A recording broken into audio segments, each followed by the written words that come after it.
Ik ben in 1964 geboren. Maar is heute hier in Nemipaken, is hier in 49 gekomen. Vanuit Vriends. We zijn natuurlijk eerst in een boetis, en in Jontig hebben we hier de stal gebouwd in Jontig. En toen mocht ik gewoon zwartboom te kei, Holstein kei. En stad, emission, 30 hier dingen denk ik ongeveer. Ja, 30 hier, dik 30 hier. Dus, ja. En waarom heb je de roer omgooid? Wij zijn eigenlijk eerst net helemaal stapje. We hebben nog even in Friesland een rondtoert van eerder nog ergens wat leuks. En op een gegeven moment hier, warm, zo dat ik dwang. We zitten hier goed en we hebben een mooie omgeving, dus we blooien maar. En toen kwamen de Longhorns. En toen kwamen de Longhorns, ja.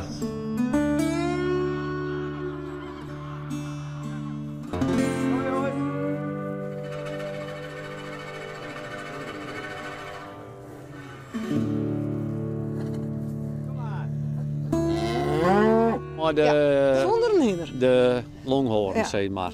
Omdat het thema Amerika is eigenlijk.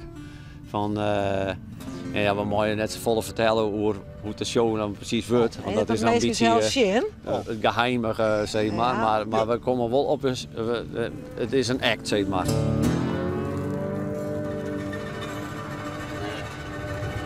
Dit zijn Engelse Longhorns.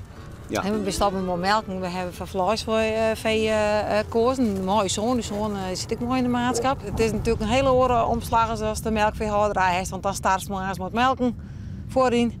En dan ga je het oors en deze beesten hoeven net te melken, dat door de kelm frus. En dit ben gewoon hele makkelijke kei, deze ben offelijk. De Texas Longhorns, dat ben toch wat oren jongens.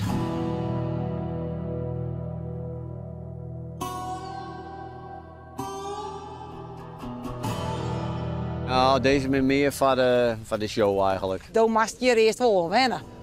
Je denkt nog Holstein, zei maar in alles. En dan we dachten eerst dat we soms alleen helpen moesten om het keel drinken te letten. Nou, dat hoeft ik helemaal niet. Dat redt hem helemaal prima zelf. En dan zit ze voort maar een in die. Ja, dan het is gewoon wilder. Je zit dichter bij de natuur. Je kunt ze tam krijgen, maar dan zullen je ze krijgen als hinders beleren. Want in Amerika rieden ze er gewoon op. Dus het kan wel.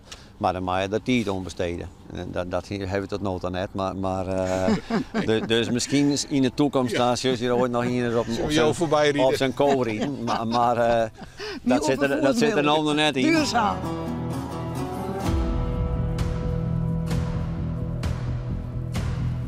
Maar hoe bedenk je nou dat je Longhorns neemt? Ja, we toch wel een beetje kolen man en dan stap je en dan zonder kei, dat is toch wel, dat wat een grote oergang. En ik ben ooit een keer in Amerika geweest en dan volgt het al heel wat en dan is juist wat filmpjes en ik weet net misschien ook net wist wie hier ik wel kom, dat weet ik dus net. Maar ik heb altijd al iets met Amerika hand en ik ben de West dus zo eigenlijk emigreren, maar naar hier westen, dan liep het me toch net een goed idee. Dus dan ben we hier gekomen. En dan naar Texas Longhorns hier maar heen.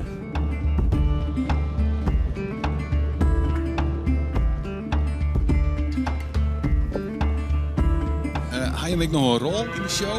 Moet je me nog acteren? Nee. Nou, ik denk dat wij hartstikke echt binnen op dat moment. Ja.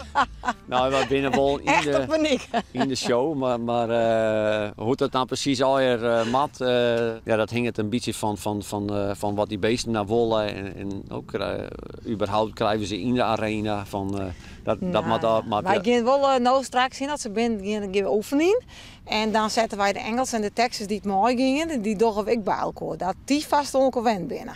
Oh ja. Oh, dus van beide ging wat van beide ging mooi. Ja, want die binnen nou rennen die ik net bij elkaar. Nee. Dus die zetten we nou wel bij elkaar straks. En dat die ongewend binnen. Want ja, als zo'n beesten bij elkaar zet van verschillende, de rangorde moet altijd weer even bepaald worden als ze binnenkomen. En dan zien we zien. Ja. Dus het is voor je ook nog wel spannend. Ja. Ze moeten net het publiek in. Hè, oh, dat ken? Ja. Oh, daar worden de maatregelen wel vertroffen. Hè, zeker. Maar ze kunnen wel springen. Ze kunnen wel springen als hinders. Let het dan zo zeggen. Oh, ja. Ja, dat kunnen ze zeker. We zijn heel benieuwd hoe het kind zullen in de show. Ja. Dat komen we wel even zien. We weten straks net wie tegen springen. Wij op de beesten.